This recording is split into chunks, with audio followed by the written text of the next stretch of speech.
Hey, salut mes petits geeks, comment allez-vous? Aujourd'hui, on va regarder une marque de figurines que j'adore avec un personnage que j'aime encore plus. C'est parti.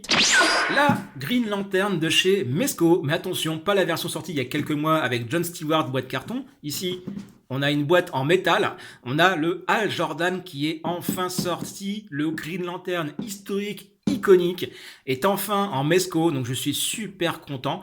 C'est une preview exclusive et là on va aborder un point que je ne comprends pas.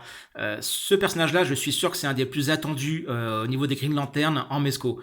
Je ne comprends pas pourquoi il est en version limitée. Voilà, ça je ne comprends pas. John Stewart, j'ai beau l'apprécier, je l'aime bien, mais c'est pas celui que je voudrais le plus et je pense que les fans de Green Lantern, je pense pas me tromper, donc c'est pareil. Tout le monde veut Hal Jordan et les autres éventuellement après derrière. Mesco a tendance à faire ça. Je ne sais pas quelle est la politique derrière ça. Moi, je trouve ça assez incompréhensible, hein. Il y a eu le cas avec un Wolverine, Wolverine des années 90 en bleu et jaune, donc le plus iconique, hein,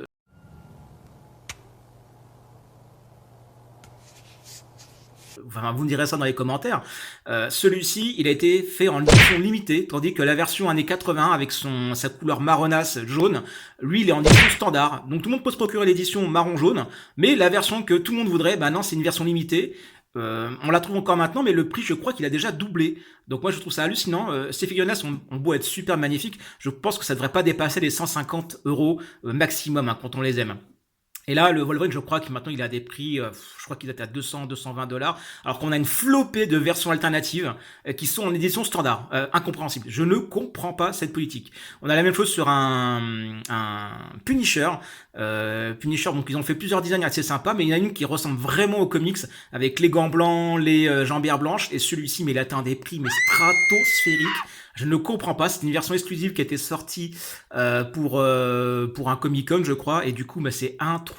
Ou si vous le trouvez, ça a des prix indécents. Autant s'acheter une Hot Toys vu les prix que je vois, hein, sincèrement, hein. Il y a même des cas assez aberrants où vous avez, du coup, je vous ai parlé du Wolverine années 90 qui est en édition exclusive et le Wolverine années 80 qui est en édition standard. Et bien, Cyclope, on a eu l'inverse.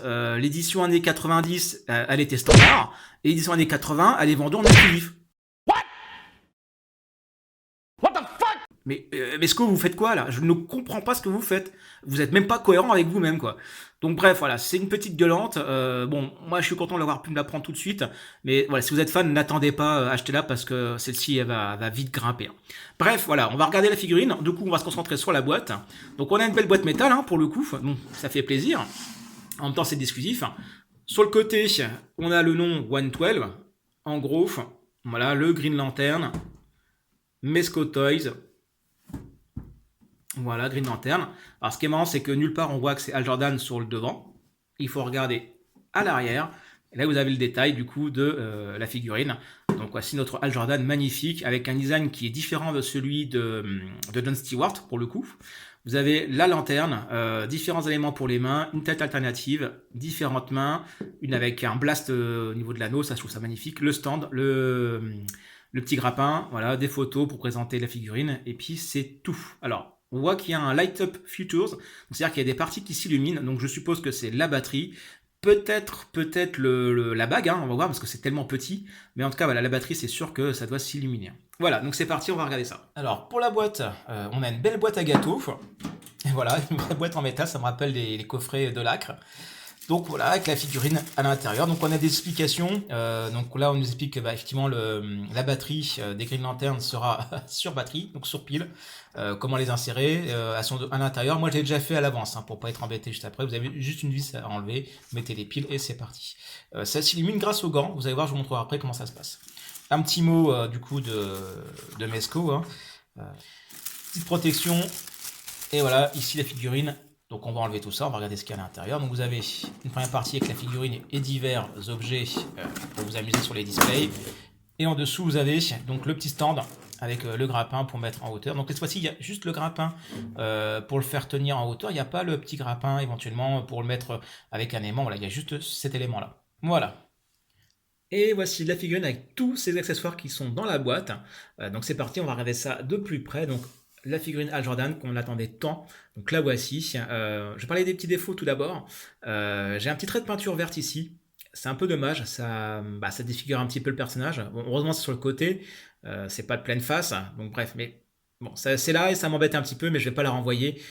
Vu comment ça a été compliqué au niveau de l'importation, je vais pas me casser la tête là-dessus, je vais faire avec. Ensuite, par rapport aux parties tissu, parties plastique, un peu comme la Spider-Man, on a un petit souci de concordance, c'est que vous avez des gants qui sont en plastique ici et ici, au niveau du poignet, donc avec un effet un petit peu cracra, donc j'aime beaucoup, c'est très joli. Mais cette partie ici, qui représente la fin du gant, elle est en tissu très brillant, et du coup, bah, ça fait une petite différence. Donc bon, voilà, c'est un peu étrange, mais bon, c'est pas très grave. Ensuite, moi j'ai déjà un petit peu touché à la figurine, un petit peu displayé, et on voit que dans les parties plastiques, ici, on a un petit peu de pliure qui est restée. Alors je lui ai fait faire une pause un petit peu forcée pour lui faire maintenir la lanterne pour qu'elle s'allume, et bah, déjà on voit des traces de marquage. Donc ça me fait un peu peur, je vais essayer de trouver des solutions pour éviter de trop forcer là-dessus, mais bon, j'espère que ça, dans le temps, ça va récupérer un petit peu. Parce que ça serait dommage de l'abîmer du coup à force. Alors au niveau des coutures, on a deux coutures fines de chaque côté, voilà, contrairement à d'habitude, et une couture un peu plus grossière dans le dos. Donc je pense que concernant cette figurine-là, ils font la couture mécanique ici, ils mettent le body et ensuite ils font la couture à la main derrière. Donc celle-ci est la plus grossière. Après, bon, vu la taille de la figurine, c'est franchement bien réalisé. Là c'est propre. On trouve un peu les coutures aussi sur le collier. Voilà, mais c'est rien de bien rédhibitoire, sincèrement. Et ça se voit pratiquement pas sur le devant. Donc ça, c'est parfait. Au niveau du design, on retrouve bien notre Hal Jordan habituel dans les comics, c'est-à-dire que la partie verte de son costume recouvre le torse et les abdos. Donc là, c'est bien respecté, contrairement à John Stewart, généralement qui n'a que le torse. Et sur sa figurine Mesco, on retrouve exactement ce même type de design avec que le torse pour lui. Donc ça, c'est vraiment accurate par rapport au personnage canonique. Ensuite, au niveau de la cohérence dans la gamme, eh bien, on a des petits liserés verts ici, qu'on retrouve sur celle de John Stewart aussi. Donc du coup, si on veut faire un jour un diorama avec d'autres Green Lantern Corp, on peut espérer que Mesco respecte un certain design pour cette gamme-là. Et du coup, bah, on pourra faire un très beau diorama avec tout ça, quoi. Donc ça, c'est bien vu et vraiment bien joué. Au niveau des articulations, du coup, on retrouve ce qui fait le bonheur chez Mesco. On va regarder surtout la tête au départ parce que voilà, elle tourne bien à 360 degrés. Mais si on lève ou baisse le menton, on est gêné par le col. Bon, après, c'est pas très très grave sur une Green Lantern. On va pas faire les mêmes poses qu'avec une Spider-Man où là, c'était plutôt assez impératif. Ensuite, au niveau des épaules, voilà, on peut lever à peu près jusqu'ici. Je vais pas trop le faire parce que j'ai pas envie d'abîmer le costume de ma figurine. Vers le torse, on est limité. Voilà, on peut pas aller plus loin que ça. Je pense qu'on est plus limité par le costume généralement que par le body qu'à l'intérieur. Au niveau du coude, donc ça j'avais pas fait attention sur mes autres reviews, mais en fait vous avez deux points sur les coudes, donc ça c'est génial, c'est comme le genou en fait. Vous avez un point au-dessus du coude et un point en dessous du coude. Donc on peut faire quand même pas mal de choses grâce à ça. Après on peut pas non plus replier complètement le bras sur lui-même, hein. Au niveau de la main, au niveau du poignet, donc on peut tourner à 360 et puis on peut voilà, abaisser et lever le poignet. Au niveau du torse, on a une jonction. Au niveau de l'abdos, pareil, voilà, qui différencie de l'aine. Pareil pour les jambes. Donc là, pareil, on va être limité plus par le costume pour pas l'abîmer que par le body. Le genou, toujours en deux points. Donc ça, c'est agréable. Et puis donc le pied, voilà, on peut tourner à 360 et lever et abaisser le pied. Donc les choses habituelles de chez Mesco, là ça fait plaisir. Concernant les accessoires, donc on va commencer par les mains. On a des mains miroirs, donc pareil ça c'est une spécificité de chez Mesco. À chaque fois que vous avez une main dans une position, une main gauche, bah, vous avez la main droite dans la même position. La petite différence avec Green Lantern, c'est que la main droite possède une bague à chaque fois, donc ça c'est accurate par rapport aux comics et heureusement. Celle du poing fermé, si le poing gauche est fermé sans rien de spécial, le poing droit lui est fermé avec un effet de flamme sur la bague, et ça c'est du plus bel effet. Ensuite, pour la main droite, eh bien, vous allez avoir plein d'effets parce que l'intérêt de Green Lantern, c'est qu'il a une bague qui lance un pouvoir qui modélise ce qu'il a dans sa tête. Donc, ils ont été assez sages. En même temps, il y a beaucoup de possibilités, hein, mais voilà. Au niveau de ce qu'ils proposent, c'est qu'on a une main droite avec un blast de pouvoir vert. Donc là, pareil, très joli pour faire un effet d'attaque. On a ensuite une main avec une petite étoile dessus. Donc ça, c'est ce qu'on trouve dans les comics généralement. Donc ça, c'est un très bel effet. Donc ce qui est bien, c'est que c'est déjà tout préparé, quoi. Il n'y a pas besoin de s'embêter à caler la main dans quelque chose. Voilà, ça évite de casser des éléments, c'est parfait. Il y a juste à mettre ça dans le peg et c'est fini. Vous avez une boule de feu, aussi une boule de feu verte. Donc là, ça se met directement dans le peg. Vous avez le trou qui est ici. Voilà, il y a un petit effet de transparence. On voit une sorte de main à l'intérieur. Et du coup, vous mettez ça sur le poignet directement. Et enfin, en mode défensif, vous avez ici donc un bouclier. Pareil, déjà tout intégré dedans. Il n'y a plus qu'à mettre dans le peg et c'est parfait. Au niveau de la tête, tête alternative où notre Hal crie. Voilà. Donc là, j'ai aucun défaut dessus. Donc là, je suis super content, c'est parfait. Donc là, pour une pose d'attaque, ça serait idéal. Ensuite, l'un des éléments les plus importants, la lanterne, notre green lanterne, que voici. On a pareil un mix de design. Donc là, c'est un peu organique, ça rappelle un peu la lanterne dans le film Green Lantern. Moi, je préfère celle du comics, hein, qui est plutôt lisse généralement. Bon, voilà, après, on va pas bouder notre plaisir. Il y a une petite astuce avec cette lanterne. Quand vous utilisez la figurine avec le gant qui est ici, vous rapprochez le gant et ça s'illumine d'un côté comme de l'autre. Voilà. Et vous le voyez ici, en fait, dans la lanterne, il y a des petits liserés, vous voyez, des petites craquelures, et on voit la lumière à travers ces craquelures, donc dans le noir, c'est vraiment, vraiment magnifique.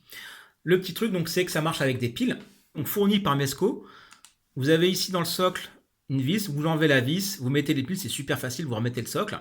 Il n'y a pas de bouton on-off, c'est-à-dire que ça ne marche que si vous mettez la lanterne proche de la bague. Donc ça, si on veut faire une petite critique, c'est un peu dommage. J'aurais bien aimé un bouton on pour les s'allumer constamment. Ça aurait pu être cool. Et puis on aurait pu bidouiller un peu avec des petits fils pour l'allumer à distance. Bon, après, je ne doute pas que les bidouilleurs, justement, vont arriver à faire quelque chose avec ça. Mais voilà, pour l'allumer, malheureusement, il faut le mettre qu'à côté de la bague. Il n'y a que ça qui marche. Et ça a été très dur pour faire une pause avec Green Lantern qui met sa bague dessus. C'est pour ça que j'ai eu des petits soucis au niveau des bras, au niveau des pliures. Ensuite, vous avez un petit logo en plus.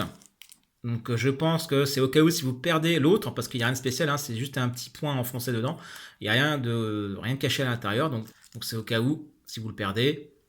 Voilà. Vous avez un socle transparent, avec le petit élément ici pour faire poser le pied de la figurine, parce que dans le pied vous avez un trou, vous voyez. Donc ça permet de maintenir, faire des poses un peu plus en arrière sans avoir à se soucier de l'équilibre. Donc ça c'est sympa. Et si vous préférez mettre la figurine en hauteur parce que Green Lantern passe plus de temps à voler que sur terre généralement, eh bien voilà, vous enlevez le petit système ici, c'est-à-dire que l'astuce c'est que vous enfoncez ça de ce côté-là, ça fait sortir cet élément. Et après vous n'avez plus qu'à mettre ça et votre figurine en hauteur. Voilà. Et vous avez donc le petit grappin habituel de chez Mesco. Voilà, bah écoutez, on a fait le tour. Si, il y a la petite pochette, je vais vous dire la petite pochette pour ranger tout ça s'il y a besoin, si vous ne gardez pas la boîte. Et puis voilà, donc ça c'est le petit cadeau pour les fans, c'est assez sympa. Je vous laisse quelques petites photos à la fin de cette vidéo. Abonnez-vous surtout, c'est ce qui me permet de faire tourner ma chaîne. Likez, c'est important, partagez, et puis je vous dis à très bientôt pour une autre review.